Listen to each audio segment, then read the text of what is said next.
નમસ્કાર મિત્રો, સ્વાગત છે તમારું અમારી વાસ્તુરંગ યુટ્યુબ ચેનલમાં। મિત્રો, જો કોઈના લગ્ન ના થતા હોય તો મહાશિવરાત્રી આવતા પહેલા જો તમે શિવલિંગ પાસે જઈને આ વસ્તુ ખાઈ લેશો તો મિત્રો 7 દિવસમાં જ તમારા ઘરે માગું આવશે। એવા છોકરા છોકરી કે જેના લગ્ન ન થતા હોય તો મિત્રો મહાશિવરાત્રી આવે એ પહેલા તમારે આ ઉપાય અવશ્ય કરી લેવો જોઈએ કે જેથી કરીને તમારા માટે પણ માગા આવવાના ચાલુ થઈ જશે। મિત્રો, અમુક એવા માતા પિતા હોય છે કે જેને પોતાના દીકરા કે દીકરીના લગ્નની ચિંતા સતાવતી હોય છે અને તે લોકોએ ઘણી બધી કોશિશ કરેલી હોય છે પણ તેમ છતાં તેના માટે કોઈ સારો એવો છોકરો કે છોકરીનું માંગું આવી શકતું નથી। ક્યારેક એવું પણ બનતું હોય છે કે તે લોકો જોવામાં તો બહુ સારા લાગતા હોય છે પણ તેમ છતાં તે લોકોના લગ્નના યોગ બની શકતા નથી। અને મિત્રો, અમુક વાર એવું પણ થાય છે કે સગાઈ પણ થઈ ગઈ હોય છે અને લગ્નની વાત જ્યારે આવે છે ત્યારે વાત વચ્ચેથી જ અટકી જતી હોય છે અને અમુક વાર એવું પણ થાય છે કે સગાઈ પણ તૂટી જતી હોય છે। તો મિત્રો, તમારે હવે ચિંતા કરવાની કોઈ જરૂર નથી। અમે તમને આ વિડીયોમાં જે પણ ઉપાય જણાવીએ છીએ ઉપાય તમારે આવનારી મહાશિવરાત્રી પહેલા સાચી શ્રદ્ધા રાખીને આ ઉપાય અવશ્ય કરી લેવો જોઈએ કે જેથી કરીને તમારા પણ લગ્ન થવાના યોગ બની શકે। તો મિત્રો, વિડીયોમાં આગળ વધતા પહેલા જો તમે ઈચ્છતા હોવ કે મહાદેવની કૃપા તમારી ઉપર સદા બની રહે તો આ વિડીયોને લાઈક કરી અને કમેન્ટમાં હર હર મહાદેવ જરૂર લખી દેજો। હિન્દુ પંચાંગ અનુસાર મહાશિવરાત્રી દર વર્ષે મહાવદ ચૌદશ તિથિ પર ઉજવવામાં આવે છે। આ વર્ષે મહાશિવરાત્રી 26 ફેબ્રુઆરીએ મનાવવામાં આવશે। મિત્રો, મહાશિવરાત્રી ભગવાન શિવને સમર્પિત છે। મહાશિવરાત્રીનું મહત્વ એટલું મોટું છે કે આ દિવસે ભગવાન શિવ પૃથ્વી પર હોય છે, દરેક શિવલિંગમાં બિરાજમાન હોય છે। તેથી આ દિવસે ભગવાન શંકરની પૂજા કરવાથી અનેક ગણું વધારે ફળ મળે છે અને સાથે જ તમે આ એક ઉપાય કરો છો તો તમારી લગ્નની મનોકામના છે પૂરી થાય જાય છે। આથી મિત્રો, મહાશિવરાત્રી છે બહુ ખાસ તહેવાર માનવામાં આવે છે અને જો તમે મહાશિવરાત્રી આવે એ પહેલા અમુક એવા કાર્યો અથવા તો એવા ઉપાય કરી લો છો કે જેનાથી તમારી લગ્નની જે મનોકામના છે અવશ્ય પૂર્ણ થઈ શકે છે અથવા જો તમારી કોઈ વિશેષ મનોકામના હોય તો એ પણ પૂર્ણ થઈ શકે છે। તો મિત્રો, આજે આપણે એ જ વસ્તુ વિશે જાણવાના છીએ કે જો તમારા લગ્ન ન થતા હોય તો મિત્રો તમારે શું કરવું જોઈએ। તો મિત્રો, આવનારી મહાશિવરાત્રી છે એના પહેલા તમારે ઉપાય અવશ્ય કરી લેવો જોઈએ। મિત્રો, હવે તમને એવો પ્રશ્ન થતો હશે કે આ ઉપાય કરવા માત્રથી જ અમને આ ઉપાયનું ફળ મળી શકતું નથી અને ઘણા લોકોને એવું પણ થતું હશે કે અમારા પણ દીકરા કે દીકરીના લગ્ન હજી બાકી છે અને અમે આ ઉપાય પણ કરીએ છીએ પણ અમારા ઘરે કોઈ છોકરા કે છોકરીનું માંગું આવી શકતું નથી। તો મિત્રો, અહીંયા તમારે એક મહત્વની વાત અવશ્ય સમજવી જોઈએ। મિત્રો, અહીંયા વાત છે એ શ્રદ્ધાની વાત હોય છે। જો તમે સાચી શ્રદ્ધાથી આ ઉપાય કરો છો તો તમને આ ઉપાયનું ફળ અવશ્ય મળી શકે છે પણ મિત્રો, કહેવાય છે ને ક્યારેક દવા અને દુઆ બંને કામ કરી જતી હોય છે અને મિત્રો, તમારે એવું પણ નથી વિચારવાનું કે માત્ર ઉપાય કરીને જ તમને ફળ મળી જશે પણ મિત્રો, તમારે સાથે સાચી શ્રદ્ધા અને સારા એવા કર્મો પણ કરવાના છે કે જેથી કરીને મહાદેવની કૃપા પણ તમને વિશેષ રીતે પ્રાપ્ત થાય કે જેથી કરીને તમને આ ઉપાયનું ફળ અવશ્ય પ્રાપ્ત કરી શકે। જો મિત્રો, તમે અત્યાર સુધીમાં કોઈનું અહિત ન કર્યું હોય અથવા તો તમે એવી રીતે કોઈનો આત્મો ન દુભાવ્યો હોય તો મિત્રો તમને આ ઉપાયનું ફળ અવશ્ય મળી શકશે। જો તમે સાચી શ્રદ્ધાથી કોઈના માટે નિસ્વાર્થ ભાવે કોઈ કાર્ય કર્યા હશે તો મિત્રો મહાદેવ છે આવા લોકોની મનોકામના છે અવશ્ય પૂરી કરતા હોય છે કારણ કે મિત્રો, દેવોના દેવ મહાદેવ છે મહાશિવરાત્રી આવે એ પહેલા પૃથ્વી ઉપર ભ્રમણ કરતા હોય છે। આથી જો માણસ કોઈ કુકર્મ કરે છે તો તેને આ ઉપાયનું કોઈ ફળ મળી શકતું નથી અથવા તો તેને નરકમાં જવાનો વારો આવે છે। તો મિત્રો, જો તમે કોઈ પણ કાર્ય કરો ત્યારે તમારી સાચી શ્રદ્ધા રાખવી જોઈએ અને કોઈ માણસની એવી રીતે મદદ કરો કે એમાં તમારો નિસ્વાર્થ ભાવ હોવો જોઈએ। તો મિત્રો જુઓ, તમે પણ સાચી શ્રદ્ધાથી મહાશિવરાત્રિ આવે એ પહેલા ઉપાય કરી લેશો તો મિત્રો તમારા પણ લગ્ન થવાના યોગ બની જશે. તો મિત્રો આવો હવે આપણે આ ઉપાય વિશે આગળ વધીએ અને જાણીએ કે આ ઉપાય કોણ કરી શકે છે અને આ ઉપાય તમારે ક્યારે કરવાનો છે. અને મિત્રો સાથે જ આપણે જાણશું કે તમારે આ ઉપાય કરતી વખતે કઈ વસ્તુનું ખાસ ધ્યાન રાખવાનું છે કે જેથી કરીને તમને આ ઉપાયનું ફળ મળી શકે અને તમારા દીકરા કે દીકરીના લગ્ન છે નક્કી થઈ શકે.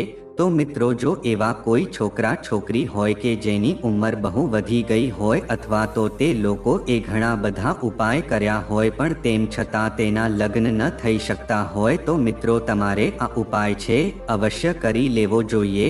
મિત્રો ઘણા મા બાપને એના દીકરા કે દીકરીના લગ્નની તેમજ સગાઈની ચિંતા થતી હોય છે કે તેના છોકરા કે છોકરી માટે સારો એવો લગ્નનો પ્રસ્તાવ આવી શકતો નથી અને અમુક સંજોગો અનુસાર એવું પણ બનતું હોય છે કે છોકરા કે છોકરી સારી એવી નોકરી પણ કરતા હોય છે અથવા સારો ધંધો પણ કરતા હોય છે અને તે જોવામાં પણ બહુ સારા લાગતા હોય પણ તેમ છતાં તેના જીવનમાં અમુક એવા કુંડળી દોષ હોય છે, અમુક એવા નજર દોષ હોય છે કે જેના લીધે તેના લગ્નમાં બહુ બાધા આડે આવતી હોય છે. તો મિત્રો તમારે આના માટે શું કરવું જોઈએ?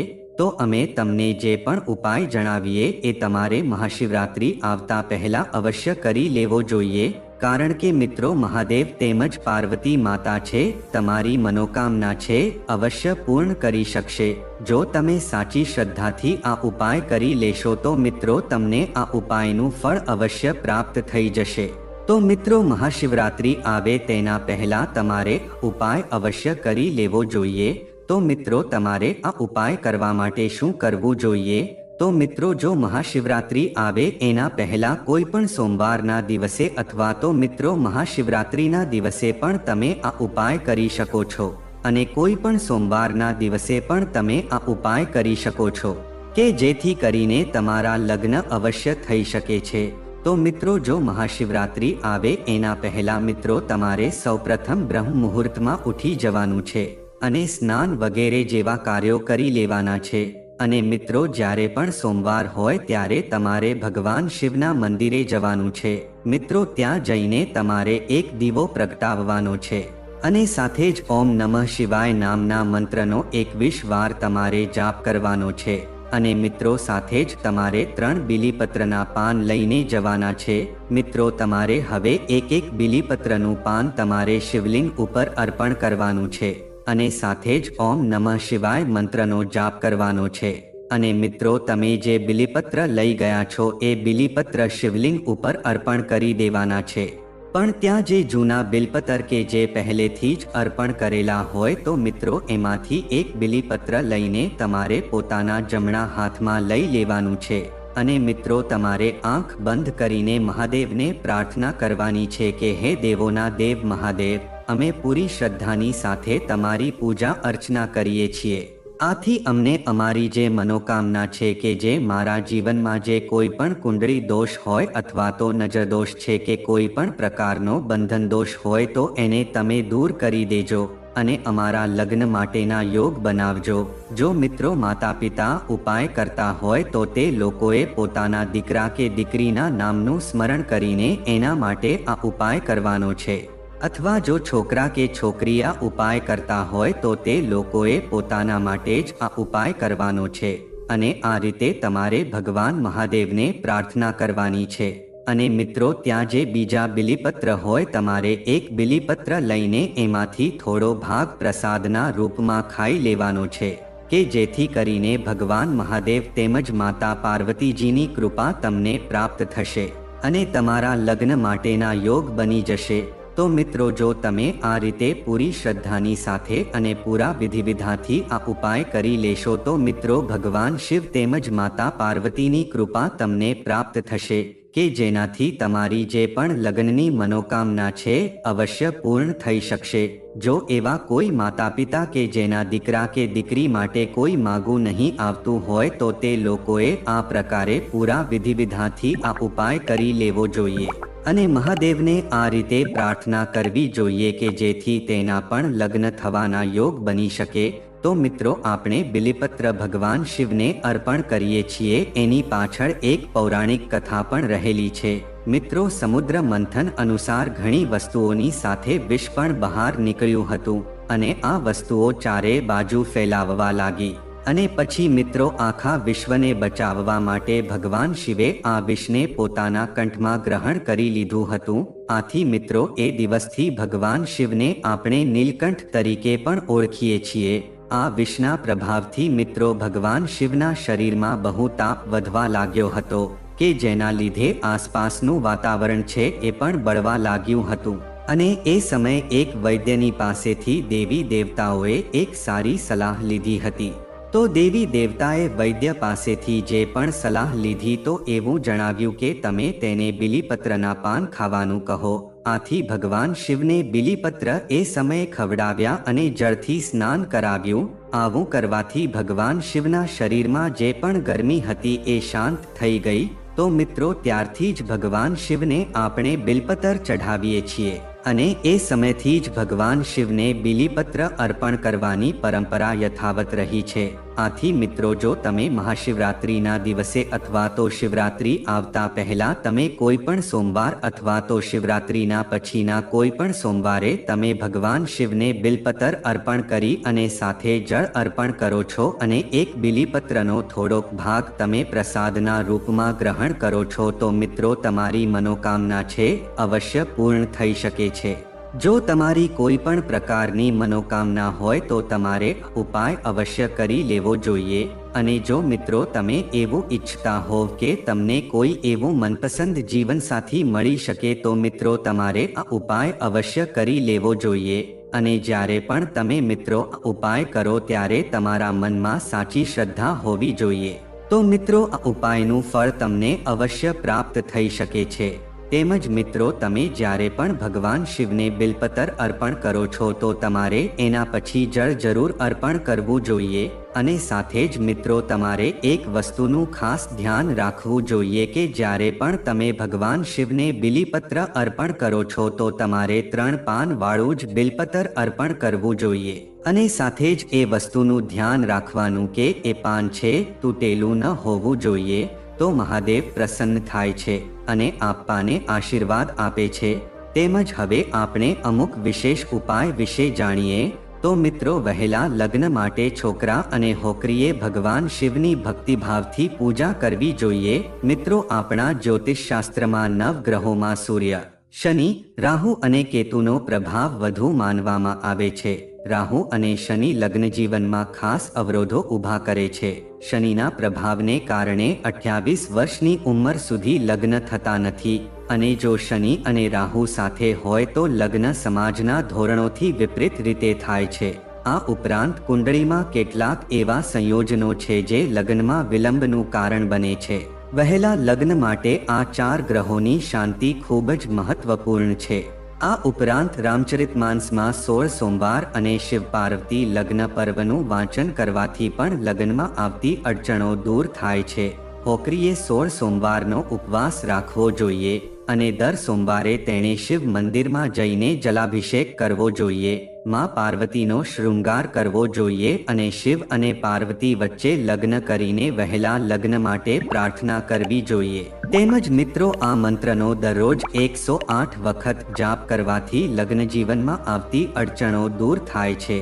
આ મંત્ર આ પ્રમાણે છે: ઓમ નમો મનોભિલાષિતમ વરમ દેહી વરમ ઓમ ગોરા પાર્વતી દિવ્યે નમઃ. આ ઉપરાંત જે છોકરો કે છોકરી લગ્ન કરવા માંગે છે તેણે શુક્રવારે ભગવાન શિવ પર જલાભિષેક કરવો જોઈએ અને ઓમ નમઃ શિવાયનો પાઠ કરતી વખતે શિવલિંગ પર 108 ફૂલો અર્પણ કરવા જોઈએ અને વહેલા લગ્ન માટે પ્રાર્થના કરવી જોઈએ. ઉપરાંત ભગવાન શિવને 21 બિલ્વપત્રો અર્પણ કરવા જોઈએ. નીચે આપેલા મંત્ર સાથે ભગવાન શિવની પૂજા કરવાથી પણ વહેલા લગ્ન થાય છે. તેમજ સોમવારનો દિવસ શિવજીની પૂજા માટે ખૂબ જ શુભ માનવામાં આવે છે. આ દિવસે ભગવાન ભોલેનાથની પૂજા યોગ્ય વિધિઓ સાથે કરવામાં આવે છે. લોકો સોમવારે ઉપવાસ રાખે છે અને દેવોના દેવ ભગવાન મહાદેવની પૂજા કરે છે. આ દિવસે લોકો શિવલિંગને જળ ચઢાવે છે. ભગવાન શિવને પ્રસન્ન કરવા માટે લોકો અલગ અલગ રીતે પૂજા કરે છે. ઉપરાંત એવું માનવામાં આવે છે કે જો અપરિણીત છોકરીઓ સોમવારે ઉપવાસ રાખે છે તો તેમને સારો વર મળે છે. પરંતુ ક્યારેક કોઈ કારણસર લગ્નજીવનમાં કેટલીક અડચણો ઊભી થાય છે. જો તમારા લગ્નમાં વિલંબ થઈ રહ્યો છે તો તમારે સોમવારે કેટલાક ઉપાય કરવા જોઈએ. તો મિત્રો, લગ્ન કરવા યોગ્ય કુંવારી છોકરીઓએ સોમવારે સવારે વહેલા ઉઠીને એક ડોલમાં ગંગાજળ ઉમેરીને પાણી ભરવું જોઈએ અને સ્નાન કરવું જોઈએ. ઓમ નમઃ શિવાયનો પાઠ પણ કરો. તેમજ જ્યોતિષ માન્યતાઓ અનુસાર જો શક્ય હોય તો આ દિવસે પીળા કે સફેદ કપડાં પહેરો અને ખુલ્લા પગે મંદિર જાઓ. પછી મંદિરમાં ભગવાન શિવની સાથે ગણેશજી, માં પાર્વતી, નંદી અને કાર્તિકેયની પૂજા કરો. તેમજ ધાર્મિક શાસ્ત્રો અનુસાર જો સોમવારે ભગવાન શિવ સાથે દેવી પાર્વતીની સંયુક્ત પૂજા કરવામાં આવે તો લગ્ન જલ્દી થાય છે, પરંતુ વૈવાહિક જીવનમાં આવતા અવરોધો પણ દૂર થાય છે. શાસ્ત્રો અનુસાર સોમવારે પૂજા દરમિયાન 108 બીલીના પાન લો અને દરેક બીલીના પાન પર ચંદનથી શ્રી રામ લખો. ત્યારબાદ એક પછી એક બધા બીલીના પાન શિવલિંગ પર અર્પણ કરો. આવું દર સોમવારે આ કરજો. આમ કરવાથી તમારા લગ્ન જલ્દી થશે. તેમજ કુંવારી કન્યાઓએ સોમવારે સવારે સ્નાન કરવું જોઈએ, પીળા વસ્ત્રો પહેરવા જોઈએ અને શિવલિંગને પાણી અને નાગકેસર ફૂલ અર્પણ કરવું જોઈએ. આમ કરવાથી લગ્ન જીવનમાં આવતી બધી સમસ્યાઓ દૂર થઈ જશે. તેમજ જો તમારા લગ્નમાં કોઈ અવરોધ આવે છે તો 5 નારિયેળ લો અને તેને ભગવાન ભોલેનાથની મૂર્તિ સામે મૂકો અને ઓમ શ્રી વરપ્રદાય શ્રી નમઃ મંત્રના 5 વાર જાપ કરજો. આ પછી ભગવાન શિવના મંદિરમાં 5 નારિયેળ અર્પણ કરો. તેમજ જો તમારા લગ્ન જીવનમાં કોઈ અવરોધ કે અવરોધ આવે છે તો આ દોષ દૂર કરવા માટે શિવલિંગ પર કેસર ભેળવેલું દૂધ અર્પણ કરજો. આથી ટૂંક સમયમાં તમારા ઘરે એક સારો પ્રસ્તાવ આવશે અને લગ્નની શક્યતા ઊભી થશે. તો મિત્રો, જો આ માહિતી તમને ગમી હોય તો વિડીયોને લાઈક કરી અને ચેનલને સબસ્ક્રાઇબ પણ કરી દેજો કે જેથી કરીને અમે રોજ વાસ્તુશાસ્ત્રને લગતા વિડીયો લાવતા રહીએ. તમારો દિવસ શુભ રહે. મિત્રો, ધન્યવાદ.